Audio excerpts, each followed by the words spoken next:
Spring football. It was fun while it lasted. Football analyst Dusty Dvorak in studio tonight as we put a wrap on the steps taken by OU, OSU, and TU the past few weeks.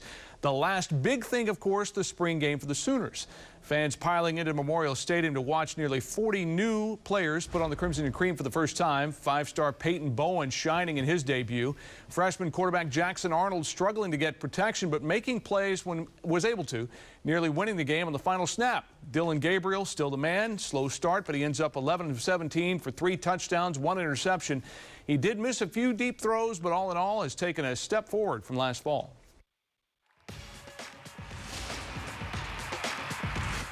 I feel like he stepped up.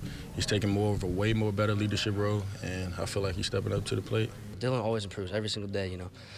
His smarts just get better every day, you know. His arm strength better every day. So anything he can get better at, he gets better at. Well, it was another great crowd, 54,000 plus, Dusty, in unpleasant weather. That's impressive. 6th nationally, I think it was this year. Lots of good stuff, although awakening to read headlines suggesting a college football playoff run is a tad much. But all started with the head coach. One press box pundit timed Brent Venables' pep talk at 12 minutes, exhorting fans and former players to be loyal and loud and acknowledging Kyler Murray. But let's talk players. The 3-star signees flashed big potential. Defensive end P.J. Adebawore stopped this handoff in its tracks. Awesome looking, long, lean, tough, but don't expect a day one star even as good as he is. Now, safety Peyton Bowen only got in about a half of the spring, but he proved he's ready to play now. Best play of the day, the 200-pounder. Here he redirects speedster Anthony and stayed on top half. Eyes back to the ball. He readjusted, completing the difficult interception. Venables said afterwards, the kid never panics. Good enough to trust his incredible instincts. And here you see Jackson Arnold cut loose, run up the middle. May have scored or not. Forget his stats. Pathetic line play gave him no chance until late. TD strike to Gavin Freeman, one of 4 straight great throws. A game-deciding play was also perfect, buying time and throwing his receiver Gibson open. And it was dropped, unfortunately. Mature NFL arm, but Dillon Gabriel will start and lead this team.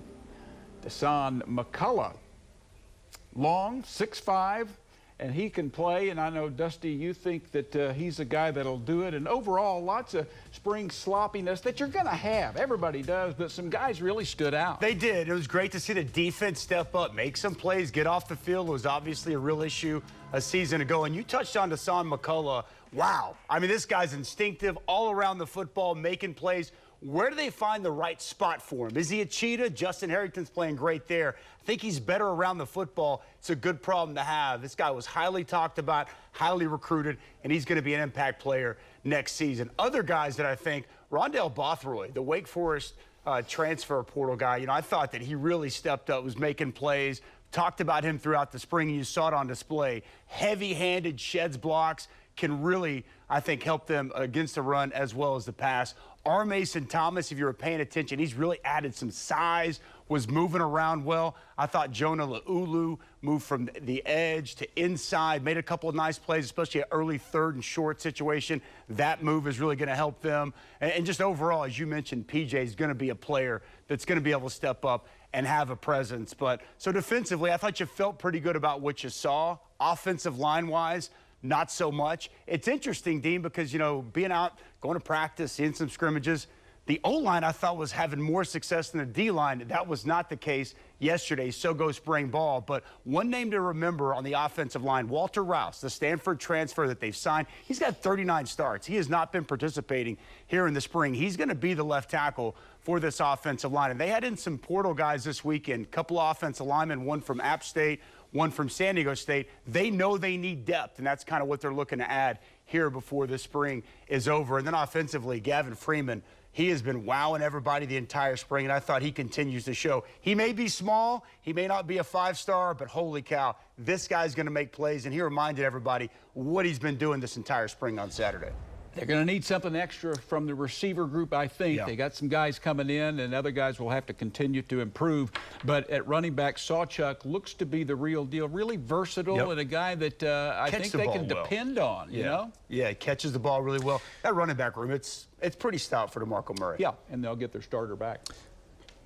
Well, guys, Chris Williams was also on hand in Norman on Saturday. He joins us now. Safe to say, Chris, there will be some familiar faces stepping into bigger roles this fall. Yeah, John, especially offensively. You lose your top running back, wide receiver, and tight end. That's 50% of your rush yards and 2/3 of your reception yards gone. But as you know, good programs reload, and the Sooners will have to do that to survive.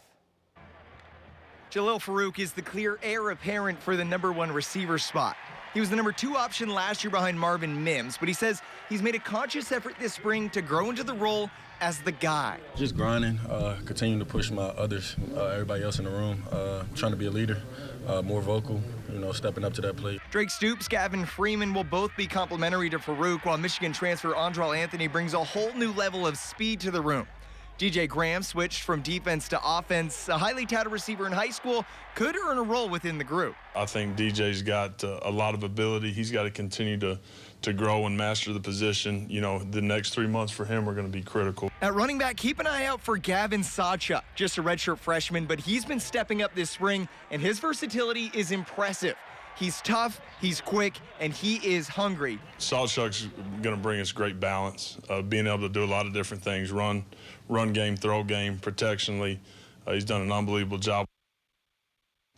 Well, the good news, John, is that on Saturday there was a nice reminder of how the Sooners have been able to reload in the past.